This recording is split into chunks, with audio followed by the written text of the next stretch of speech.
Graças e paz, irmãos. Amém. Sejam bem-vindos. Nós estamos iniciando a nossa escola bíblica, a nossa IBD. Hoje, 25 de abril de 2021. Já há bastante tempo, né? Que nós não nos reunimos presencialmente aqui no templo para a nossa escola bíblica. Nesse último ano estivemos fazendo somente as transmissões online. Agora continuamos também com a transmissão online, mas no caso da EBD classe de adultos, principalmente estávamos trabalhando com a gravação de vídeos, né, de videoaulas. Então, tem o canal da igreja lá do YouTube, onde você pode rever aí todo o último tema estudado aí, gravado em videoaulas, né? Nós tivemos que nos adaptar, né, esse tempo, e foi bom, né, nós termos essa ferramenta, essas gravações, essas videoaulas. Para nós que estivemos ministrando as aulas através da gravação dos vídeos, era só um pouco difícil acompanhar, né, o aproveitamento, né, dos irmãos com o tema, com as aulas, a questão das visualizações também. E os vídeos acabam sendo, às vezes, um pouco extensos e alguns irmãos podem achar mais cansativo também, né, assistir um vídeo, uma videoaula ali de 30 a 40 minutos, às vezes mais, que era o que ocorria. Então, esse formato presencial que nós estamos retomando, com alguns irmãos aqui no templo e com a transmissão online também pelo Face, é isso? É pelo Facebook? Nossa transmissão pelo Facebook da igreja, né? Os irmãos que se inscrevem para estar aqui com a gente, né? Respeitam o limite máximo de capacidade aqui, imposta pelas restrições aqui das autoridades, né? Aqui no nosso templo também toda a parte de segurança sanitária, né, que foi implantada, separação de assentos, distanciamento, álcool gel, medição de temperatura e tudo mais, para aqueles irmãos que se inscrevem para estar com a gente presencialmente aqui na EBD e a partir das 18 no culto, ao vivo também, tanto presencial quanto também com a extensão da transmissão aí pelo YouTube, amém? Que bom que estamos voltando, temos fé que em breve, e aos poucos, né, à medida do possível, estaremos retomando a nossa normalidade, nós cremos assim, continuamos tomando todos os cuidados e orando uns pelos outros, orando principalmente para que o Senhor continue abençoando o seu povo, abençoando a sua igreja, livrando-nos, né, dessa pandemia, nos guardando dessa doença, né, e orando pelos enfermos, pelos que estão sofrendo ainda, muitos estão sofrendo ainda com essa situação de maneira geral. Amém? Nós vamos começar então um novo tema hoje, né? Nós vamos começar o estudo dos profetas menores. E já existe um material aí que foi disponibilizado para você aí pelo canal, mas de qualquer forma você pode também entrar em contato com algum dos professores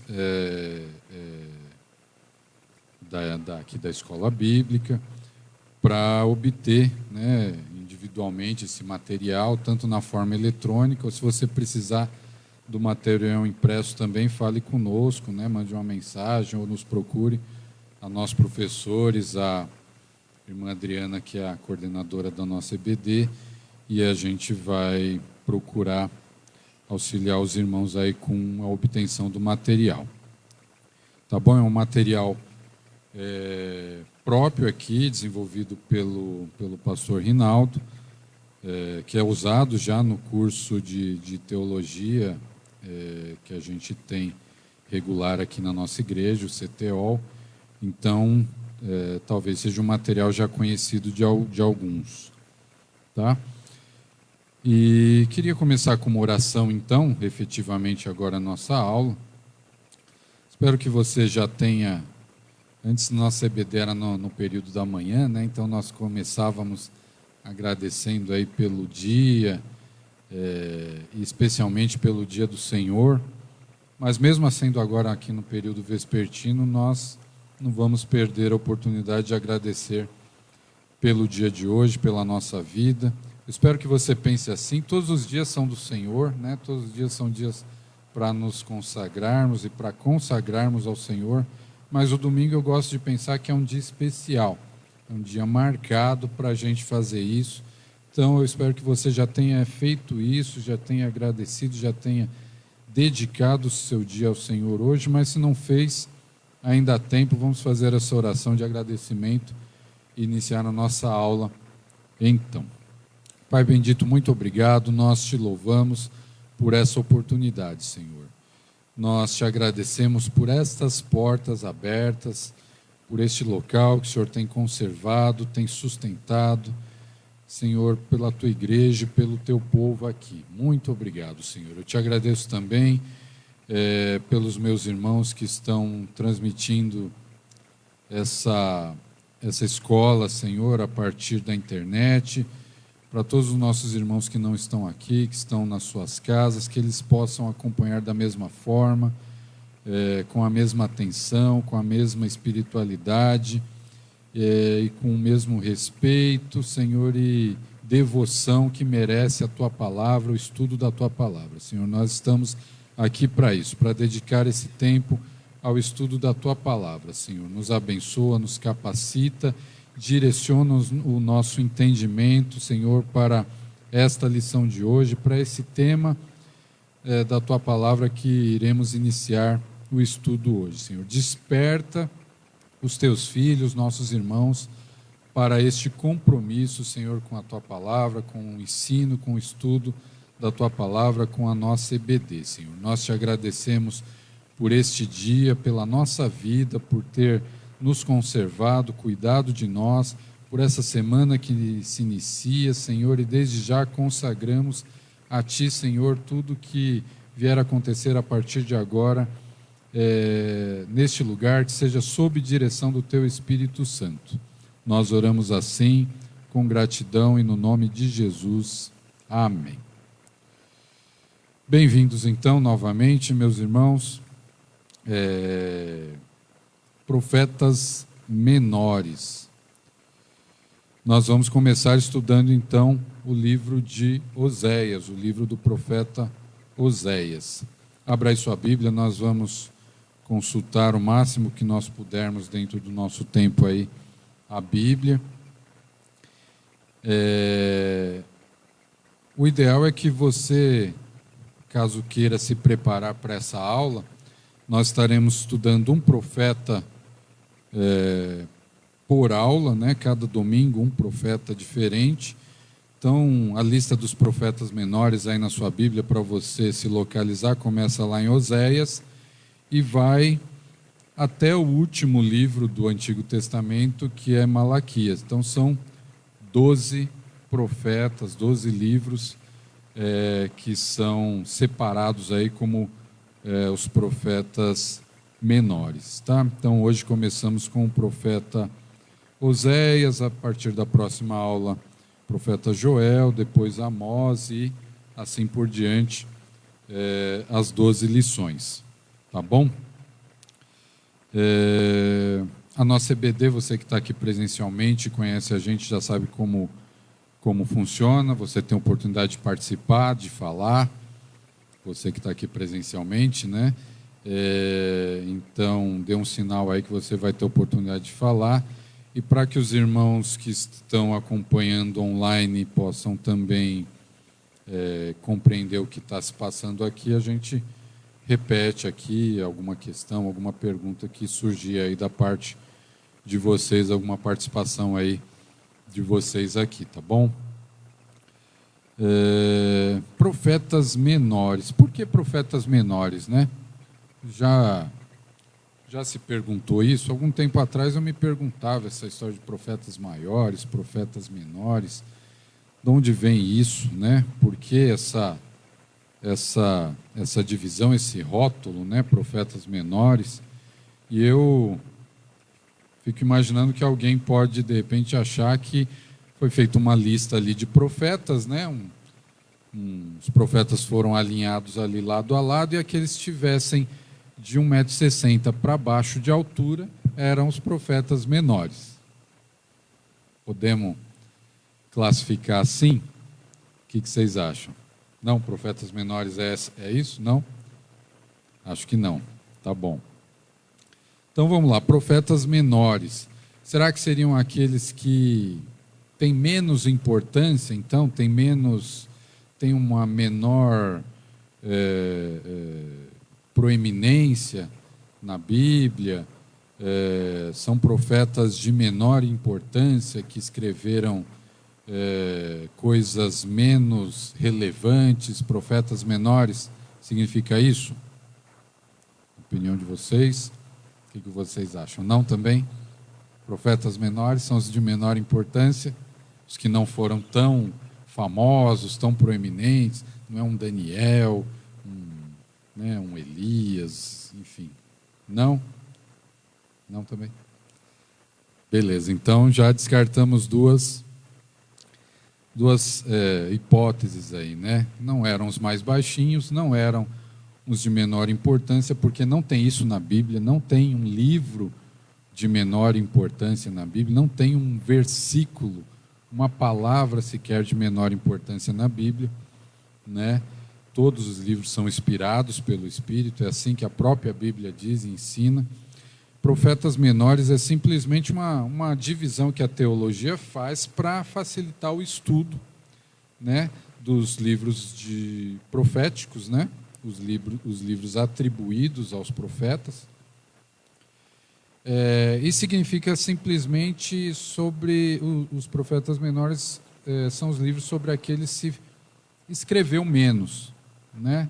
Se diz ali uma história registrada de menor volume, de menor conteúdo escrito, tá? Então, é simplesmente isso. São os profetas dos quais se registrou menos na Bíblia, tá? No caso aqui, o profeta Oséias, que abre aqui o grupo dos profetas menores, assim, que são livros mais curtos, né? Mesmo assim, ele está entre os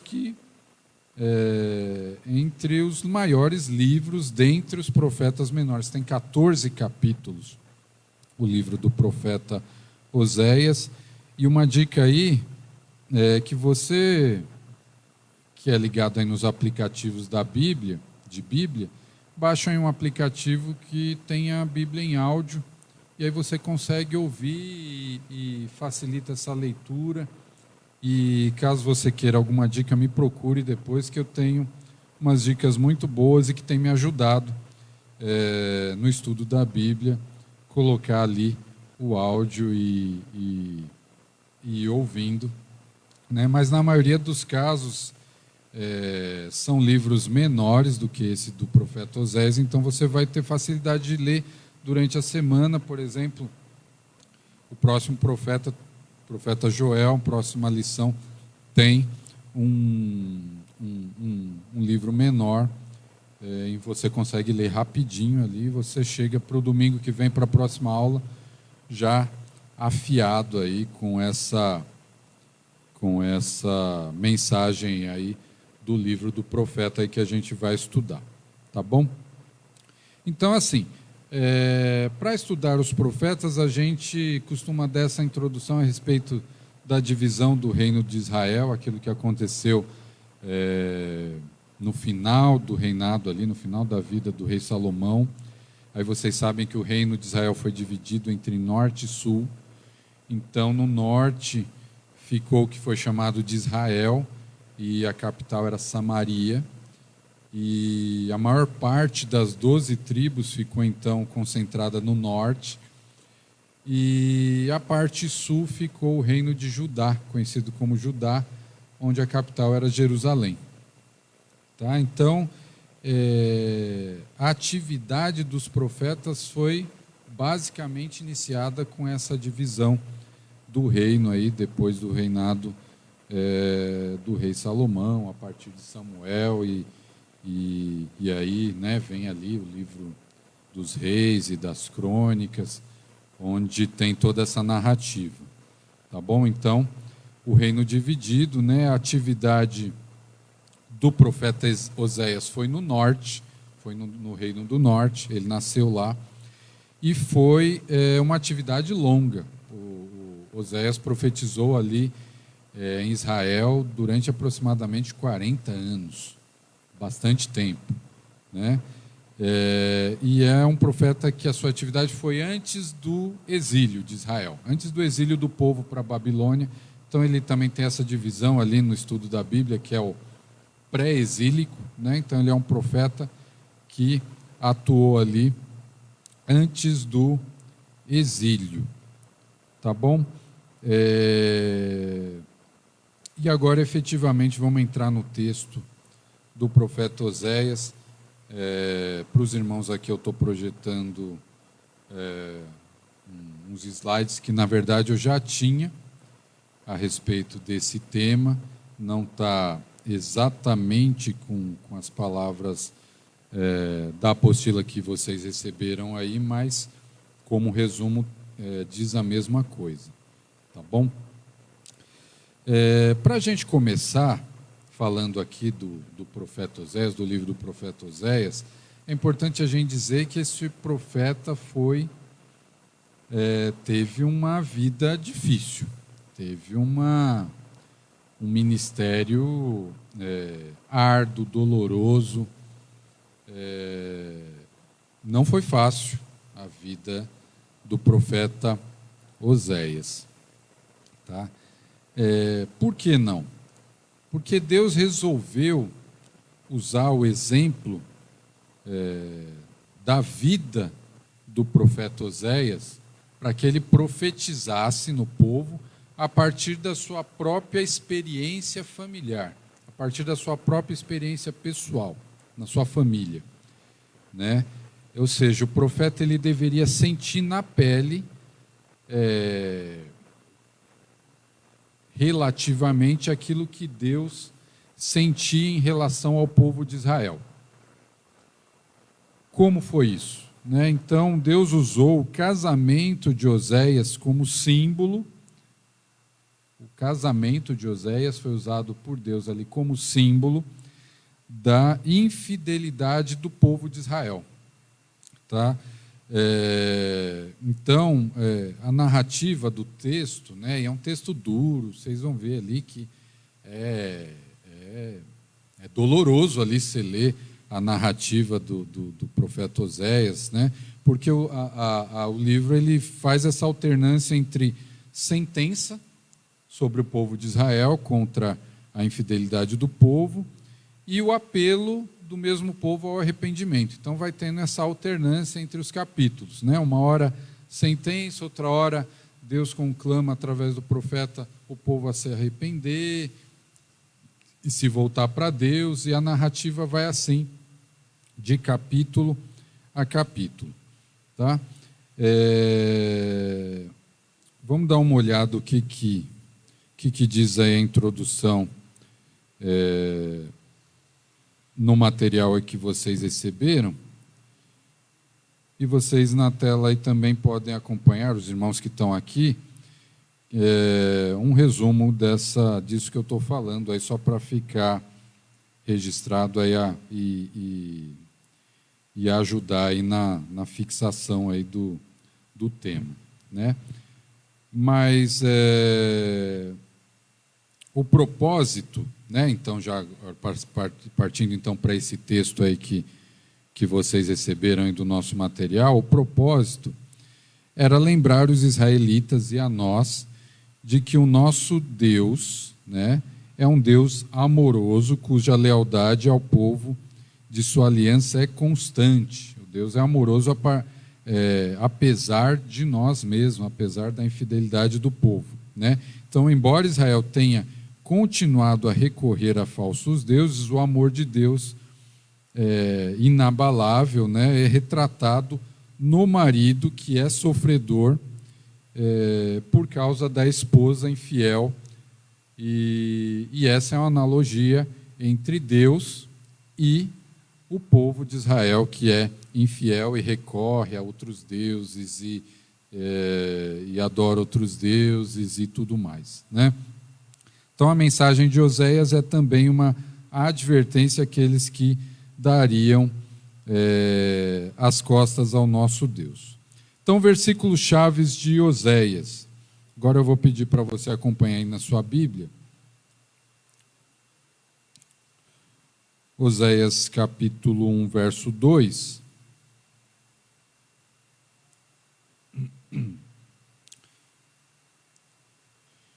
E diz assim: quando pela primeira vez falou o Senhor por intermédio de Oséias, então o Senhor lhe disse: vai, toma uma mulher de prostituições e terás filhos de prostituição, porque a terra se prostituiu, desviando-se do Senhor. Então, o livro ele começa assim.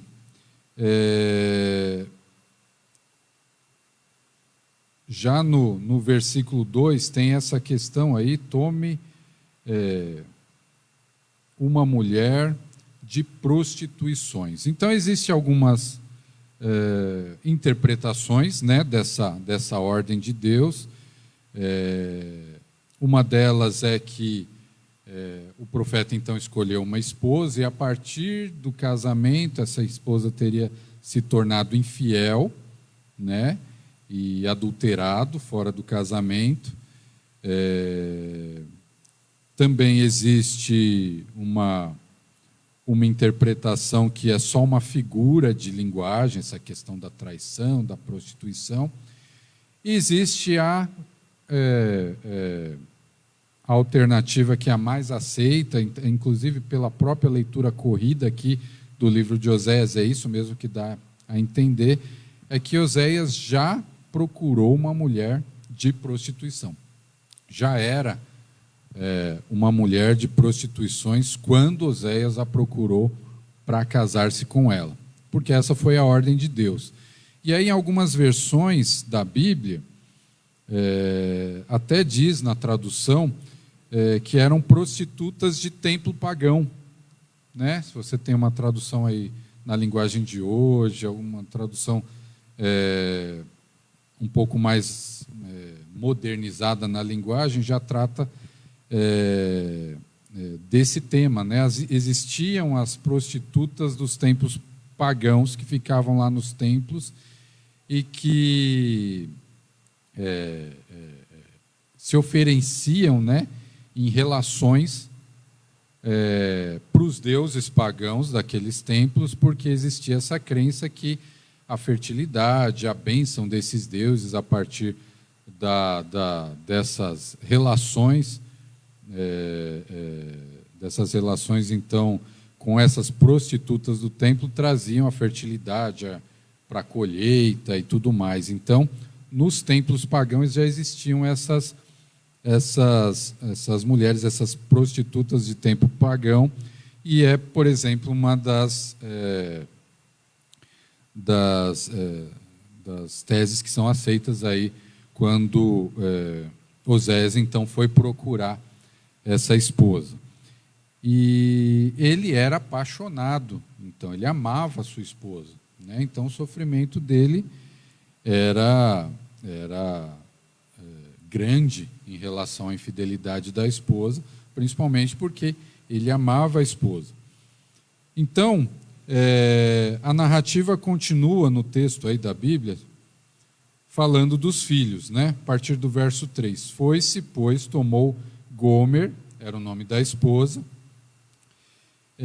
a filha de Diblaim, ela concebeu e lhe deu um filho, e o primeiro filho é Jezreel, está aí no verso 4. Jezreel, e é interessante que a gente vai observar aí, que o nome dos filhos, Deus ordena que ele coloque determinado nome nos filhos, e esse nome vai trazendo a narrativa do sentimento de Deus em relação ao povo, em relação à atitude do povo, à rebeldia do povo e à infidelidade do povo. Então, o primeiro filho aí chamou Jezreel. Jezreel é uma cidade lá de Jerusalém, lá de Israel, perdão, é uma cidade lá de Israel. E a tradução é Deus dispersa ou Deus espalha. Essa é a tradução nesse contexto aqui. E essa cidade, lá no contexto, lá, se a gente for ler lá nos livros dos reis, é onde Jeú, né, que foi um dos reis lá do norte, matou os descendentes de Acabe. Então houve lá uma matança dos descendentes de Acabe. Então Jezreel já tem uma conotação negativa. Esse primeiro filho já tem esse nome por causa de uma conotação negativa. Deus diz assim, né? Por que do nome Jezreel? Porque eu castigarei pelo sangue de Jezreel a casa de Jeú, o rei, né, que fez a matança lá naquela cidade, e farei cessar o reino da casa de Israel. Né? E aqui já a predição de Oséias, né? A palavra de Deus através de Oséias, que o reino do norte ia acabar ali com Samaria, com tudo. Né? Então já tem essa sentença ali só no primeiro filho. Tá bom? Aí continua. Só uma observação, lá no verso 11, Deus fala de Jezreel, já com outra conotação, agora com uma conotação positiva. Vai lá, pula para o verso 11 lá para você ver. Diz assim: os filhos de Judá e os filhos de Israel se congregarão e constituirão sobre si uma só cabeça e subirão da terra, porque grande será o dia de Jezreel. Aqui já significa Deus semeia. Então aqui para a gente ver, né, como é importante essa conotação da transliteração da palavra, da tradução do original, para a gente entender o texto. Tá? Então ali no verso 4, uma conotação negativa, Deus espalha, Deus dispersa, e no verso 11, uma promessa, né, e já com a conotação positiva, Deus semeia ali, significando Jezreel. A segunda filha está lá no verso 6. Acompanha aí comigo. Tornou ela a conceber e deu à luz a uma filha, e disse o Senhor: põe-lhe o nome de... Tem o nome aí da filha. Vocês viram aí qual que é o nome da filha, da segunda filha, aí no verso 6? Lohuama, significa não amada ou desfavorecida. Deve estar assim aí na tradução aí da sua Bíblia, do verso 6, né? Não amada, desfavorecida. Esse é o nome da segunda filha, né? E a terceira filha, lá no verso 9, vamos adiantar um pouco. Como que é o nome da terceira filha? Disse o Senhor a Oséias, verso 9, põe-lhe o nome de não meu povo, Lo-ami. Lo-ami é o nome da terceira filha, significa não meu povo, porque vós não sois meu povo, nem eu serei o vosso Deus. Então veja, irmãos, só nessa narrativa aí do começo da família de Oséias, Deus já passa a mensagem que quer que Oséias entregue ao povo. Então, você que gosta de anotar aí, você pode notar a progressão desses três nomes, né? Desses três nomes dos filhos, né? Jezreel, que é julgamento ativo. Deus fala ali que o povo está sendo julgado, tem uma promessa de julgamento. Então, por causa disso, Jezreel. Depois, desfavorecida, né? Que é a Lohuama. E a desfavorecida, porque Deus ela estava desprovida da compaixão, da misericórdia de Deus. Era esse o sentimento de Deus em relação ao povo, né? E a terceira ali, não meu povo, lo ami, não meu povo, significa que não tem mais relacionamento. O povo não tem mais relacionamento com Deus. Essa é a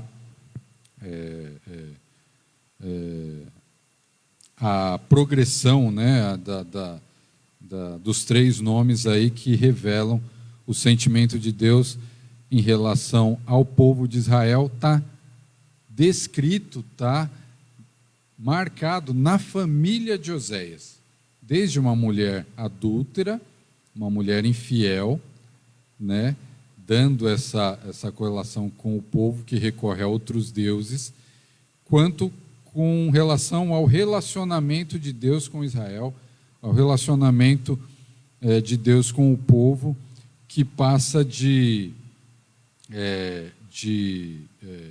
sentença, de castigo, né, pela infidelidade, até o fim do relacionamento. Ou seja, esse povo não é mais meu povo, não tem mais relacionamento com esse povo não tem mais a minha misericórdia, não tem mais a minha compaixão, ou seja, desfavorecida, está no nome da segunda filha. Então, veja o que Oséias teve que passar e sentir na pele para levar a sua mensagem para o povo de Israel. Tudo bem até aqui? A primeira parte é essa. Tá? A partir do capítulo 4, então,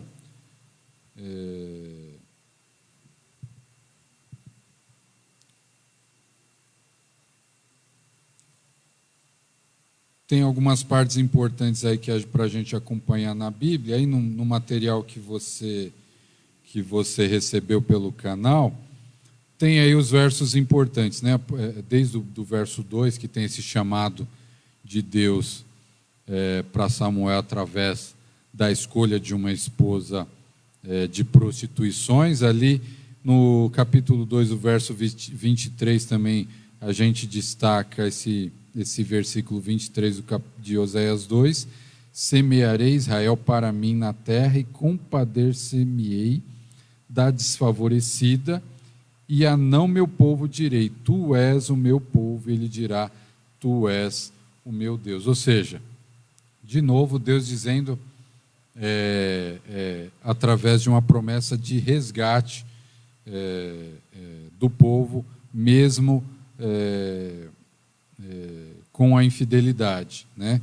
E o texto aí também destaca o capítulo 6, verso 6, que diz, pois misericórdia quero e não sacrifício, e o conhecimento de Deus mais que holocausto. Mas a gente vai ver melhor essas passagens, o que quer dizer.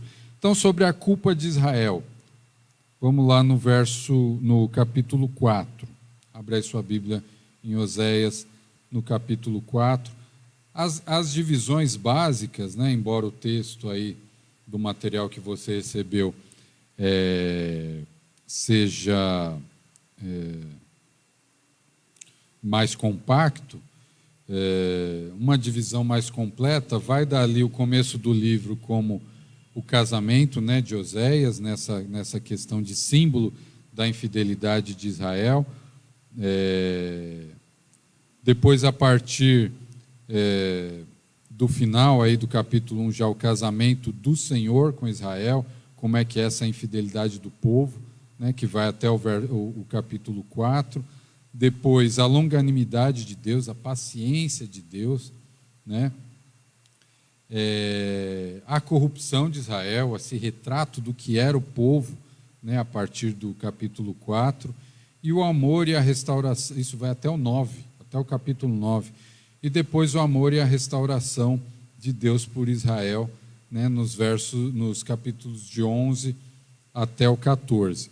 Então, olha lá, abra lá no capítulo 4, verso 1, a culpa de Israel. Verso 1 e 2. Ouvi a palavra do Senhor, vós, filhos de Israel, porque o Senhor tem uma contenda com os habitantes da terra, porque nela não há verdade, nem amor, nem conhecimento de Deus. O verso 2: o que só prevalece é perjurar, mentir, matar, furtar, adulterar, e há arrombamentos e homicídios sobre homicídios. Alguma semelhança aí? Nos nossos dias, nos nossos tempos? Olha o que diz aí o verso 2 do capítulo 4.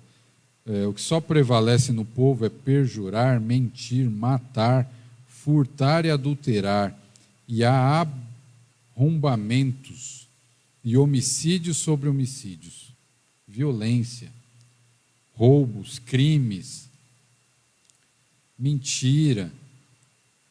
Veja aí a situação de Israel aí, narrada aí no capítulo 4.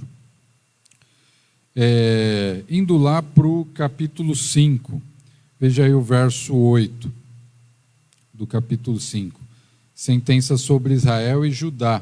Eu disse que no começo que a atividade de Oséias é lá no norte, e no norte é mais complicado mesmo. No norte, os reis que passaram lá pelo norte, todos foram ruins, todos foram infiéis e desobedeceram a Deus. E na parte sul, o reino de Judá, existiu ainda uma alternância entre reis bons, reis que foram fiéis a Deus e levaram o povo à adoração de Deus sobre todas as coisas, e outros que derraparam também, que escorregaram. Então, lá em Judá, no norte, teve essa alternância. Então foi assim, um pouco melhor. Mas no norte no sul foi um pouco melhor. Mas no norte era terrível. No norte os reis eram terríveis, né? Desde Acabe, né? Desde aqueles reis terríveis que se casou. Acabe, vocês lembram? Casou com a pior mulher que existia no mundo na época, eu acho, né? Que era Jezebel, né? Feiticeira. E tudo aquilo aconteceu na época do profeta Elias, Eliseu, enfim. Então, assim, a mensagem é mais dura para o norte, mas o sul também escorrega, e a mensagem de Oséias também vai lá para Judá, né? Olha aí o verso 8 do capítulo 5. Tocai a trombeta em Gibeá e em Ramá, tocai a rebate, levantai gritos em Bet-Avém, cuidado, Benjamim. Efraim, torna-se-á assolação no dia do castigo entre as tribos de Israel. Tornei conhecido o que se cumprirá.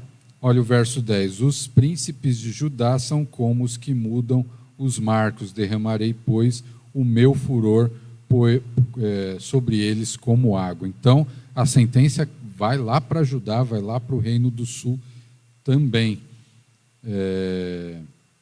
No verso 6, Deus fala, no capítulo 6, no verso 6. Veja aí na sua Bíblia, por favor, verso 6 do capítulo 6. Deus fala de um arrependimento fingido, né, de uma conversão do povo que não é sincera.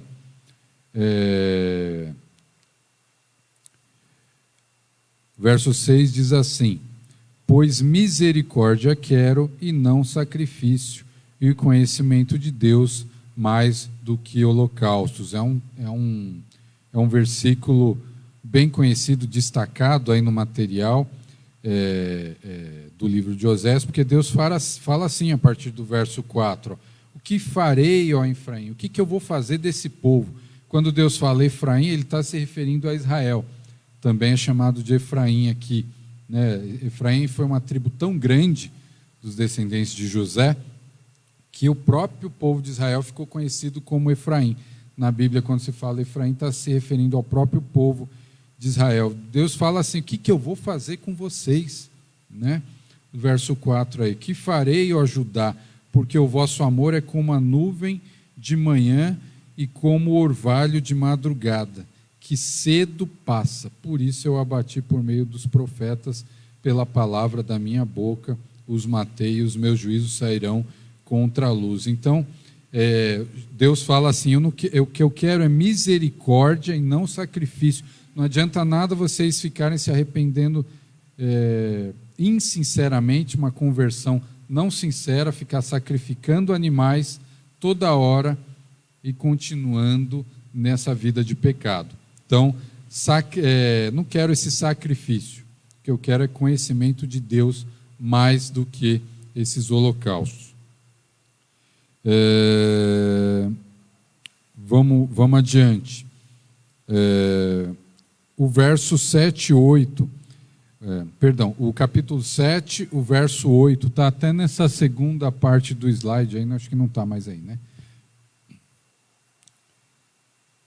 Nessa segunda parte do slide, aí, são 2 slides só, que os acordos políticos, né, não é só a infidelidade em relação ao povo, mas assim, os reis fazem acordo com outros povos, com outros países, e isso enfraquece, né, as alianças políticas, né, com potências estrangeiras, provocam aí uma dependência, uma exploração econômica, uma opressão no povo. Então, percebe alguma relação aí de um erro político também que o profeta denuncia aí? Então, o capítulo 7, o verso 8 diz assim: Efraim se mistura com os povos e é um pão que não foi virado. Né? Ou seja, parece um pão que foi mal assado, né? Estrangeiros lhe comem à força, e ele não sabe, porém as cãs já se espalham sobre ele, e ele não sabe, ele não vê. Ou seja, esses acordos políticos com outros reinos enfraquecem o povo. Deus não foi consultado a respeito dessas alianças, e o profeta alerta também a respeito disso. Então, mais uma conotação que vale para os nossos dias também. Já estamos encerrando e a gente passa para o resumo. O capítulo 9, o verso 1. Parem de fazer festas. Sabe aquela história, né, que a coisa está ruim, é tempo de choro, olha a situação que a gente está passando, é tempo de pandemia, é tempo de crise, mas você só pensa em férias. Você não vê a hora de fazer um churrasco. Você não vê a hora de reunir seus 100 amigos. E até está fazendo, né, às vezes. Não é tempo de festa. Israel, pare de se alegrar, pare de fazer festa. Não te alegres, ó Israel. Não exultes como os povos, porque com prostituir-te abandonaste o teu Deus, amaste a paga de prostituição em todas as eiras de cereais. Né? Então, alerta de Deus, parem de fazer festa, não é tempo de se alegrar, olha a situação do povo, é tempo de chorar com os que choram. Mais uma correlação aí com a nossa situação, mais uma atualidade do texto. Né? O castigo, então, está aí no verso 17 do próprio capítulo 9. O meu Deus os rejeitará porque não ouvem e andarão errantes entre as nações. Então Israel será disperso entre as nações. Foi isso que aconteceu com os judeus, lembram? Israel será disperso entre as nações. A partir então do capítulo 11, o verso 8, Deus ama o seu povo desobediente. Né, o verso 8 do capítulo 11 diz assim: como te deixaria, ó Efraim? Deus diz, né, como é que eu vou te abandonar, Israel? Né? Como te entregaria? Como te faria, como Admar? Como fazer-te Elohim? Meu coração está comovido dentro de mim, as minhas compaixões a uma se acendem. Então Deus, ele declara ali o seu amor, apesar do povo, da desobediência do povo, ele declara ali o seu amor. Então, o capítulo 13 é uma nova sentença sobre Israel, E no capítulo 12, Deus convoca o povo, então, de novo para orar por perdão.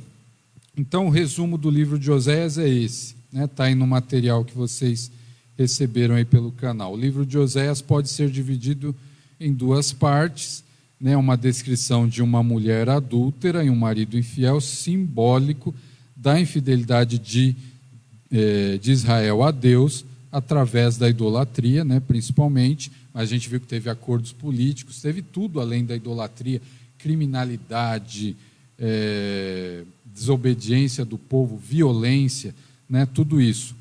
A mensagem profética prediz a vinda do Messias, né?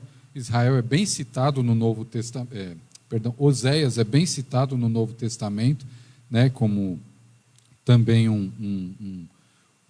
com profecias a respeito do Messias, né, de Jesus.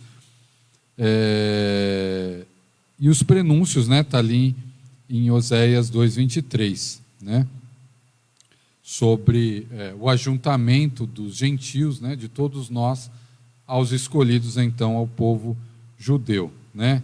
É citado isso lá em Romanos, lá em 1 Pedro, né, que os gentios, não originalmente sendo povo, seriam chamados povo de Deus. Lembra como era o nome de uma das filhas? Não meu povo, né? Então Deus ele resgata no final, através da profecia, não só o povo de Israel, mas como toda a profecia abrangente ali. E para encerrar, a aplicação prática, tá? A aplicação prática para nós está aí no material de vocês também. O livro de Oséias nos assegura do amor incondicional de Deus por seu povo. No entanto, ele também é um retrato de como Deus é desonrado e irritado pelas ações dos seus filhos. Como pode uma criança que recebe uma abundância de amor, misericórdia e graça tratar um pai com tanto desrespeito? Então, se nós pensarmos isso a respeito da nossa experiência pessoal, muitas vezes, nós podemos imaginar como é que Deus se sente com a nossa infidelidade. Deus entregou o seu Filho por amor de nós, e como nós retribuímos, né? Apenas ao lembrarmos de Deus, quanto Deus tem feito, lembrarmos de quanto Deus tem feito por cada um de nós, é que seremos capazes de evitar a rejeição do único que pode nos dar a vida eterna na glória, em vez do inferno que nós merecemos. É essencial que aprendamos a respeitar o nosso Criador. Oséias tem nos mostrado que quando cometemos um erro, se temos um coração triste, uma promessa de arrependimento, Deus vai novamente demonstrar o seu amor eterno por nós. Então, apesar da nossa desobediência, apesar da nossa infidelidade, Deus nos ama. Essa é a mensagem do profeta Oséias. Amém? Vamos encerrar então. Pois não, irmã?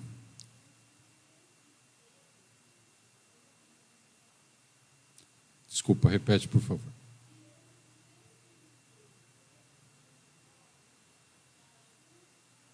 Não. Foi antes, a divisão foi antes. Foi antes de Oséias, né? Sim, a atividade de Oséias era no Reino do Norte. A irmã está perguntando aqui se, por acaso, os 3 filhos de Oséias deram...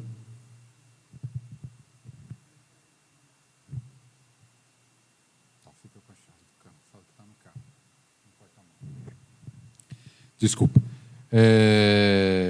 Então, não, a divisão do reino de Israel foi lá no final do reinado de Salomão, lá atrás, com a divisão das tribos. Então, uma maior parte das tribos ficou no norte, a capital ficou sendo Samaria, e o reino do norte chamado de Israel, e 2 tribos foram para o sul, que ficou conhecido como Judá, e a capital Jerusalém. Então, Oséias nasce no norte, e o trabalho, a atividade dele é lá no norte, mas a pregação dele é para o norte e para o sul. Os 3 filhos dele nascem lá no norte, e já o reino já está dividido nessa época. Na atividade dos profetas já está dividido o reino.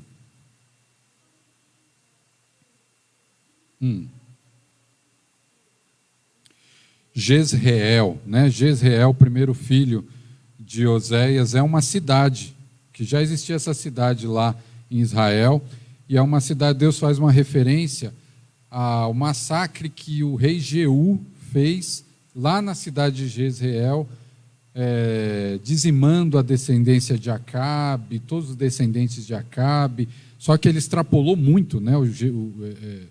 Jeú, ele cumpriu uma sentença de Deus, você pode ler lá em 1 Reis, eu não tenho aqui a referência agora, mas ele extrapolou muito, então Deus fala, olha, por causa do sangue que foi derramado em Jezreel, é por causa disso que o nome do primeiro filho de Oséias é Jezreel. Tá bom? Significa, nesse contexto aí, Deus espalha, Deus dispersa, é isso aí que significa. Amém? Estamos em cima na hora, entrando já daqui a pouco no horário do nosso culto. Podemos encerrar com uma oração? Pai, muito obrigado, nós louvamos o Teu nome por esse momento que passamos na Tua presença, aqui junto com os meus irmãos, estudando e aprendendo mais da Tua palavra, Senhor.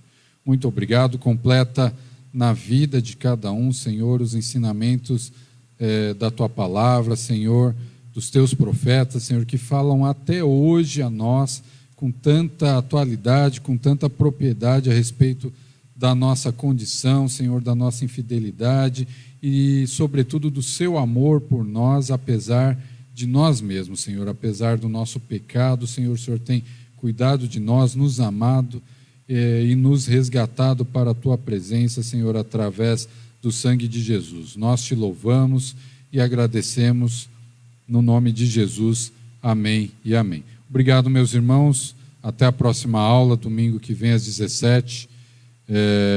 E na sequência fique com o nosso culto de adoração ao Senhor. Amém? Deus abençoe.